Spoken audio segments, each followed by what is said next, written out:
Es stāvu krastmalā pie dzelzceļa tilta. Šeit, šajā pašā vietā, tikai citā laikā, citā gada laikā, vasarā 2011. gada 7. jūnijā, es šeit satikos ar kādu tikko iepazītu meiteni vārdā Evita. Mēs pastaigājāmies gar krastmalu, sēdējām uz soliņa, paflirtējām. Un tad es izspļāvu tādu muļķīgu ideju. Es ņemšu un uzkāpšu dzelzceļa tiltā. Sākumā tas bija kā joks, bet viņa teica, labi, uzkāp. Es piecēlos un brašiem soļiem devos uz priekšu. Pat neatskatīdamies, pat nezinādams, vai viņa man apturēs vai nē.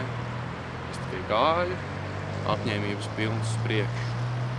Bet tad viņa mani panāca, nostājās man priekšā, un es viņu apskāvu un noskūpstīju. Un tad man pārņēma tāda silta sajūta.